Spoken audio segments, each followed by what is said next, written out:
Hola a todos y todas, bienvenidos a Cuéntanos Más. Hoy hablaremos con el Sede Rayó, nacido del NES en 8 años.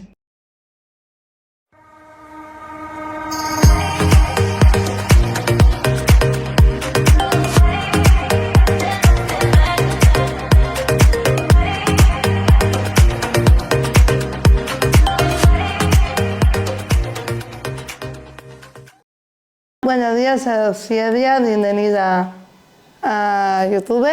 Muchas gracias, muy contenta de estar aquí. ¿Cuándo y por qué comenzaste a investigar? A investigar. Bueno, a mí toda la vida me ha gustado saber cosas. Pero claro, para ir a un archivo y tal, por los horarios, trabajando no me iba bien. Entonces, cuando me he puesto a investigar en serio, que digamos, ha sido cuando me jubilé. Que entonces tenía más tiempo, ya no estaba sujeta a unos horarios y ha sido cuando he empezado. Vale. Y sobre todo fue por curiosidad, por saber a ver qué pasaba, qué había habido antes aquí, de dónde venía todo esto de violencia y bueno, y he encontrado algunas respuestas. No quiere decir que sean todas, porque hay gente muchísimo más preparada que yo que seguro que las tiene todas. ¿En qué trabajas actualmente? Bueno, actualmente yo tengo sobre todo dos temas que me gustan mucho. Una es lo que es el Reino de Mallorca, y la otra es la violencia de género. Eso es malísimo. Desde el punto de vista histórico. Eso es malísimo. ¿Por qué existe la misoginia? Bueno, esta pregunta no es fácil de contestar. Para mí, uno de los aspectos fundamentales es, por ejemplo, ya en la Biblia, pero me imagino que antes de la Biblia también debía haber, se pone la figura de Eva como la causante de todos los males de la humanidad, porque ella comió de la manzana y obligó a comer, bueno, obligó no, si él no hubiera querido no hubiera comido, Claro. pero en fin, o sea, en cierto sentido se la hace culpable de todos los males de la humanidad. De todos los males de la persona. Sí, esto en el ámbito judeo-cristiano. Pero después tenemos que dentro del paganismo también existe la figura de Pandora, que fue la primera mujer en la mitología griega. Pandora fue la primera mujer, también se hizo de tierra, y se le dio una cajita o una ánfora donde estaban todas las cosas de este mundo y ella por curiosidad la destapó. Entonces se esparcieron pues la guerra, la muerte, las enfermedades, todo lo malo. Y ella solamente tuvo tiempo de cerrar y solamente quedó en esta ánfora la esperanza, que ya es mucho. O sea, por eso siempre decimos, la esperanza es lo último que se pierde. Aparte de todo esto, pienso yo que, o sea, psicológicamente y sociológicamente, cuando las cosas van mal, que el mundo es evidente que no ha ido bien del todo nunca, porque siempre ha habido guerras y siempre ha habido hambre y enfermedades y tal, pues hay que darle la culpa a alguien. Hay que echarle la culpa a alguien. Claro, y es muy fácil pues darle la culpa al que tiene menos poder que tú, al que es más débil, y en este caso la mujer. Y luego, por otra parte, que hay personas que para sentirse bien ellas tienen que rebajar a las otras. Y yo creo que también hay algo de esto, que los hombres, bueno, no todos, claro. No, algunos. No, claro. Pero que a veces necesitan sentirse superiores porque también les han educado así. O sea, tampoco puedo decir yo que sea culpa tal, pero les han educado así. Aquí tienen que ser superiores, aquí tienen que mandar, aquí tienen que... Y entonces, claro, la manera de sentirse ellos superiores es dejar mal al otro género. ¿Cómo sería la mujer en la Edad Media y en el franquismo? Bueno, A ver, son dos épocas completamente diferentes, a pesar de que haya ciertos rasgos que se comparten, ¿eh? Bueno, en la Edad Media, la mujer, como la Iglesia tenía mucho peso y se seguía mucho todo lo que había dicho la Biblia y todo, bueno, lo que había dicho y lo que dice todavía, la Biblia y tal, pues era vista como alguien inferior, impuro incluso, causante de todos los males de la humanidad, como he dicho. Y lo mejor para tenerla así, que no hiciera más daño, era tenerla metida en casa. Sí. Y si puedes salir de casa. No salían mucho, Bueno, salía y poco. luego allí debían trabajar continuamente para evitar sus vicios, sus supuestos vicios. Claro. O sea, siempre estaban hilando, tejiendo, limpiando, cosiendo, en fin. Haciendo la comida. El cuidado de los hijos, la comida, o sea, su mundo pues era bastante reducido. Había algunas que sí, que salían a trabajar al campo para ayudar al marido. O si el marido tenía un taller, pues ellas a veces ayudaban al taller, pero no podían ser propietarias del taller. O sea, esto no iba bien. Incluso a veces, si quedaban viudas, pues ella tenía que casarse con el primer oficial del taller, que digamos, para poder seguir trabajando. También no hablar en público, no manifestarse, no asomarse mucho a las ventanas, porque parecía que estaba muy mal visto, que buscaban cosas raras. Y bueno, hay que decir también que al principio de la Edad Media, algunas sí que podían asistir a la universidad para hacerse médicos. Hubo una universidad en Salerno, en Italia, en el sur de Italia, de medicina, que era la más importante de su tiempo. Todavía tiene mucha tradición, y allí podían estudiar medicina e incluso hacer de profesoras. Pero luego salió una ley o varias leyes que limitaron el acceso de la mujer a los estudios. Por tanto, se quedaron sin poder ejercer, o sea, condenadas solamente a efectuar pues trabajos más ligeros y más ligeros no, de lo que se consideraba menos importancia, y cobrando menos. Luego, la segunda parte, el franquismo, bueno, no se puede decir que sea la misma situación, pero hay que tener en cuenta que en esta edad contemporánea que hemos vivido, porque vosotros sois más jóvenes, pero yo la he vivido, el franquismo, y se seguía viendo a la mujer como alguien inferior y como una cosa de la que se podía usar y disponer. Podíamos estudiar, es verdad, pero en la universidad había poquísimas mujeres, porque no estaba muy bien visto que fueran a la universidad. Además, estudiaban, la mayoría,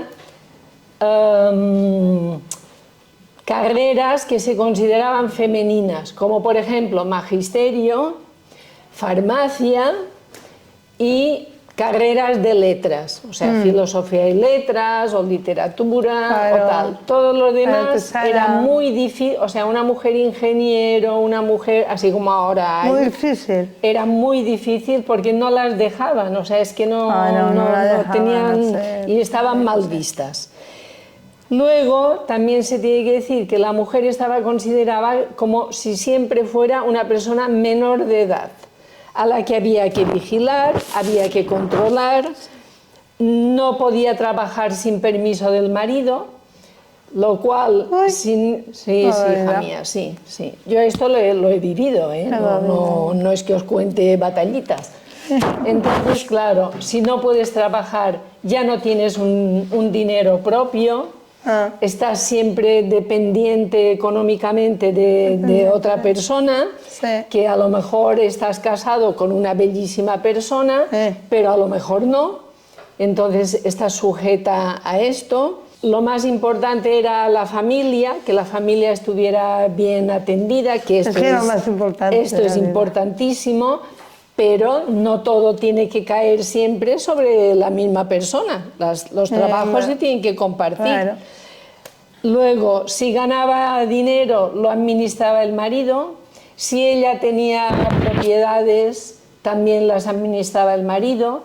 Aquí en Mallorca es un poco diferente porque con el derecho foral la mujer podía seguir siendo propietaria de lo que había heredado, cosa que en la península no era así, pero aquí sí. Bueno. Pero, por otra parte, el marido seguía administrando y los beneficios se los llevaba él. No, lo único que no podía era vender si ella no quería. Y bueno, tampoco podía tener una cuenta corriente sola a su nombre. Tampoco podía abandonar el domicilio conyugal si era maltratada, por ejemplo, porque si no te enviaban la Guardia Civil o la policía y te iban a casa del maltratador. O sea, no era, ya te digo, era un desastre. Esto en España. En la Europa, digamos, del norte, o sea, bueno, Inglaterra, Alemania, Francia, Suecia y tal, era diferente, No quiero decir que hubiera igualdad, porque no, pero vamos, era muy diferente. Aquí se hizo un retraso muy grande, porque con la República se avanzó y luego cuando llegó el franquismo se retrocedió en derechos. ¿Qué delitos se castigan hoy que antes no? Vale. Mira, por ejemplo, antes... si una mujer cometía adulterio, o sea, si se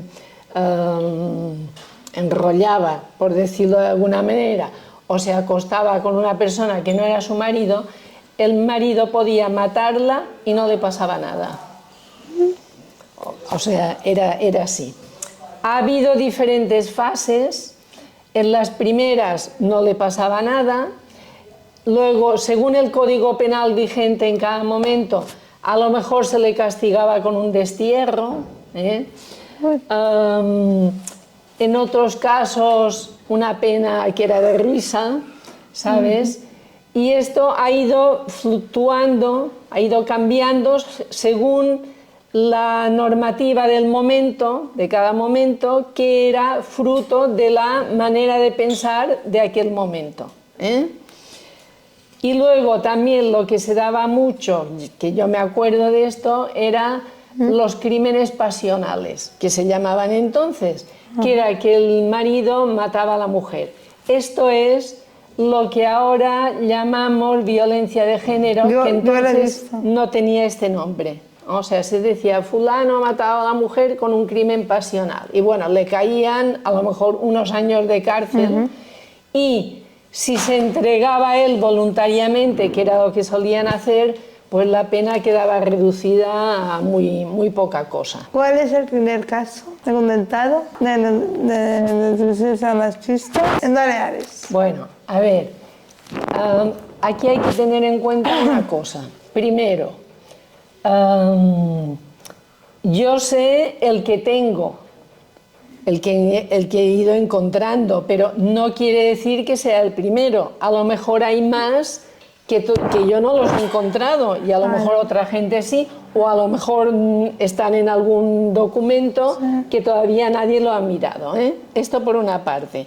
Por otra parte, más que en Baleares, yo diría que es en lo que se llamaba el Reino de Mallorca.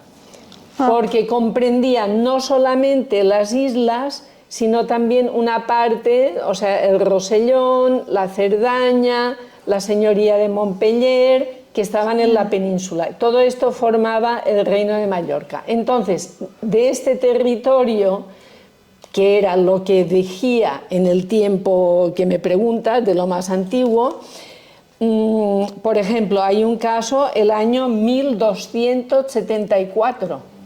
O sea, 1274, que un señor, además absuelven a Raimundo Toro del homicidio cometido contra Berengario tal y de las heridas que hizo a su mujer, de las que también murió. por resultar de las declaraciones de testigos que en el acto que cometió tales delitos se hallaba furioso y demente. O sea, lo que hemos dicho más o menos del franquismo, pues que la mentalidad seguía. Y luego tengo otro del 1303 que dice que un señor, Jaume Burguny, ahorcó a su mujer y se escapó. Y asimismo de este sí que se da orden de que si lo encuentran lo ahorquen. Pero estos son casos, ya te digo, más en la parte de Perpiñá y todo, o sea, en el reino de Mallorca continental. ¡Ay! Y pegué que picoso. ¡Ay, algo que hay cuya! Que no hay a que ella y que ya yo y que ya busqué el que mato como por equipo puedo mato y en mi otro quiero y puedo ya acaba ahora. Ya un fábrica que lleva yo cayendo a la calle a protestar. Me mata por la luna condición de tabaco en mi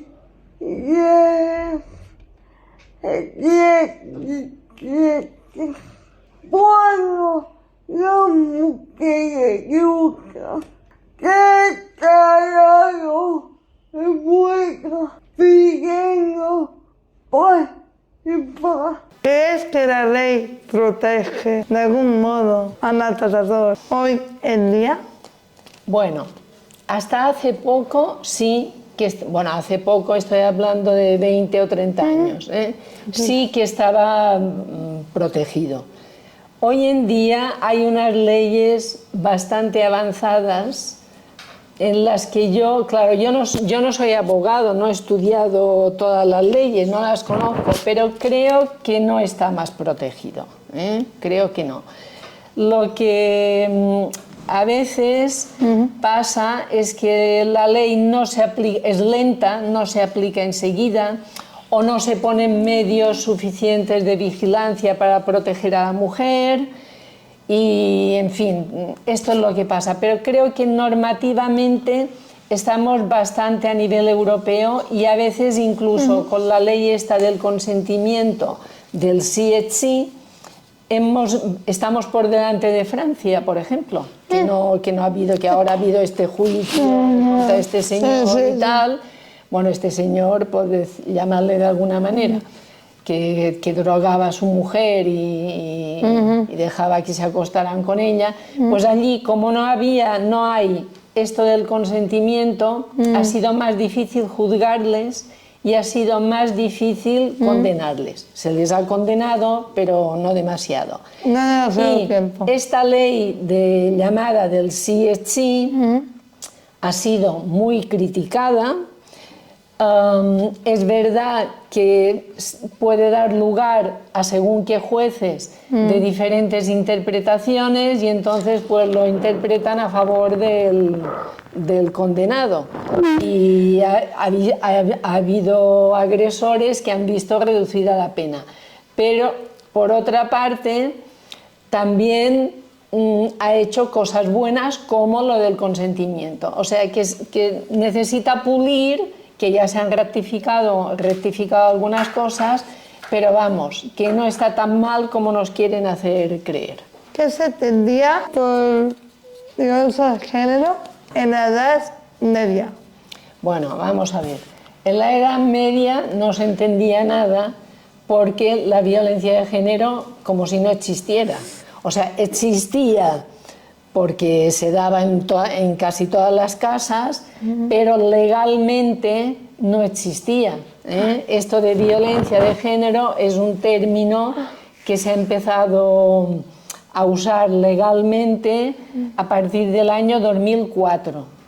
Antes no se llamaba violencia intrafamiliar o violencia doméstica, pero no tenía la definición esta de violencia de género, es del año 2004, que hicieron una ley de medidas de protección y tal.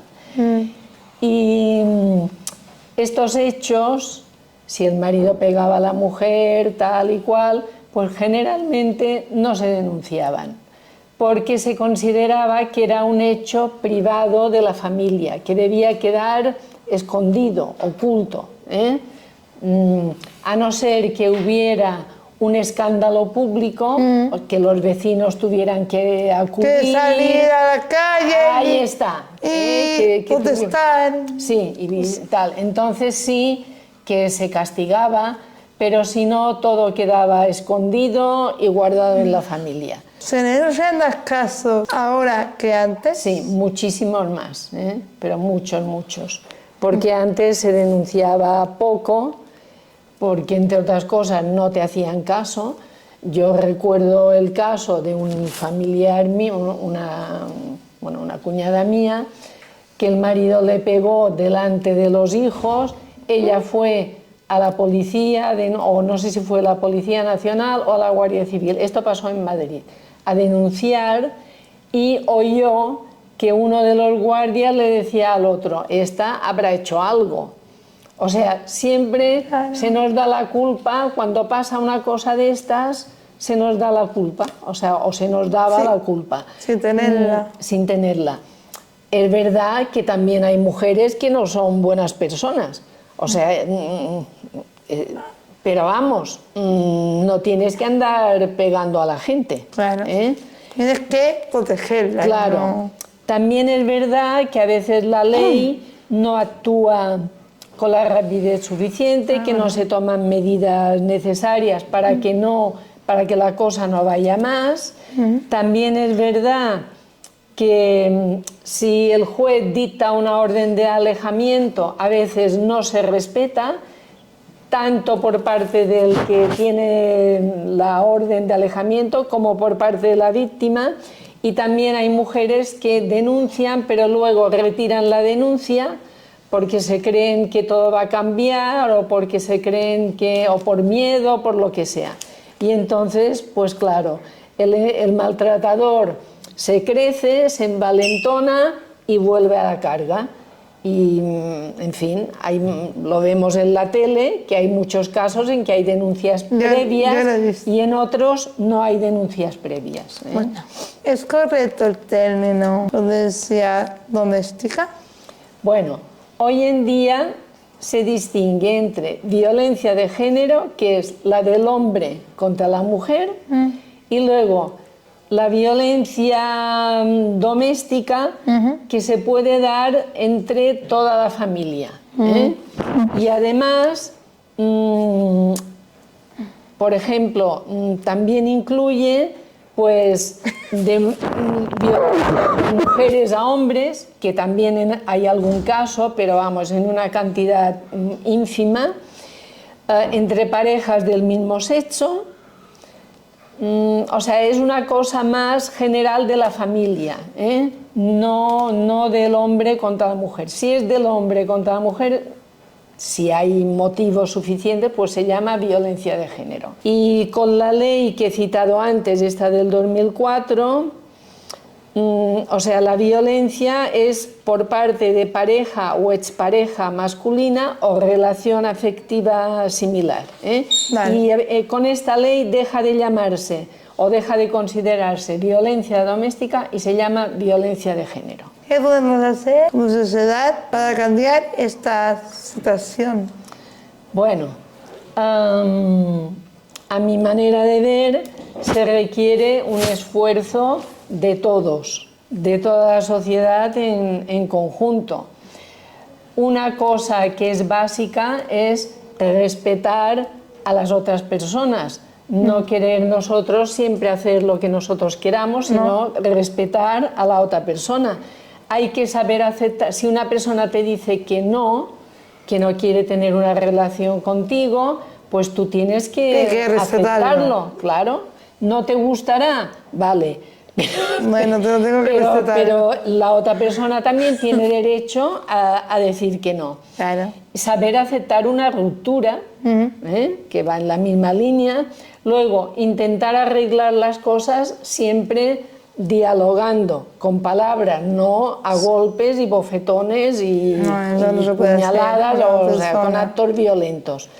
Luego, una cosa importantísima es que haya igualdad de oportunidades reales para todos.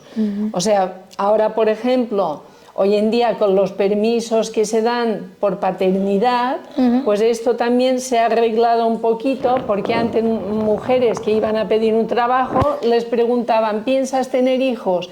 Y como dijera que sí, ya no le daban el empleo. No le daban el trabajo. Claro, porque pensaban que para la empresa no convendría. Ahora, con los permisos para los hombres, que también se ha criticado mucho, pero es que es una manera que se ha equilibrado un poquito las cosas. Compartir las obligaciones familiares, el trabajo en el hogar, que por ejemplo, si no se hace, no se valora.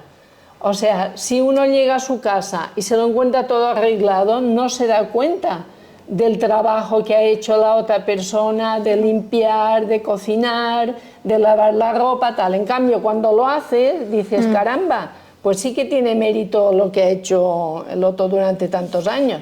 Igual que el cuidado de los hijos, cuidado de personas enfermas o de personas mayores.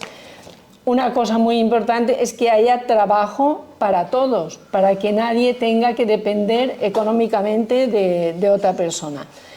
En los colegios también es importante que todo esto se enseñe, porque habrá niños que, por desgracia, en su casa habrán visto comportamientos que no son buenos, que son incorrectos, y entonces, claro, ellos lo ven como algo normal. Y si en el colegio se les puede enseñar que hay otra manera de relacionarse, pues es muy importante. Y luego también hay que tener ganas de informarse de lo que pasa y no creerse todo lo que circula por internet, porque esto es un desastre. O sea, antes no se podía saber tanto lo que pasaba. Pero ahora, si uno no sabe, es porque no quiere. Porque puedes escuchar infinidad de opiniones, tanto en un sentido como en otro, pero tú tienes que tener con tu cabecita poder distinguir. Y yo de lo que me gustaría que quedara claro de esta entrevista es que este tema de violencia contra las mujeres ha existido siempre, que no es un invento moderno ni un invento de la izquierda, como hay gente que está diciendo por ahí, que maltratadores los hay de todas las ideologías, tanto si son de derechas como si son de izquierdas, que no tiene nada que ver con tener unos estudios o una situación económica muy buena, porque, por ejemplo, hay médicos que son maltratadores, hay abogados que son maltratadores, profesores que son maltratadores. Yo recuerdo el caso de una amiga mía que su marido era profesor y ella, bueno, se separaron y tal. Y ella decía, si los padres supieran con quién están mandando a sus hijos al instituto, bueno, se quedarían de piedra, ¿sabes?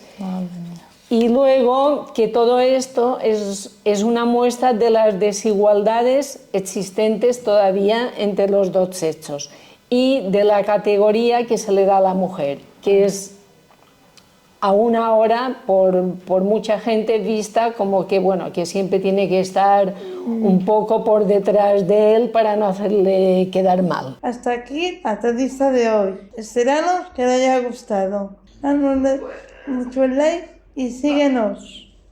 Hasta pronto. Bueno, pues muchas gracias por haberme escuchado y gracias a ti por dar las opiniones que tenías que decir y muchas gracias. Estoy muy encantada de hacer esta entrevista. Muchas gracias, de verdad. Bueno, y yo estoy muy contenta de haber venido, de haberos conocido, porque es algo que me gusta a mí ir explicando. Yo soy habladora. Y, bueno, habladora de lo que me interesa, yo también, que soy porque si no, habladora. de lo que me interesa, de lo que no me interesa. Claro que no. Pero bueno, no. que me gusta a mí explicar las cosas Pues muchas gracias. y tal. A vosotros. Muchas gracias.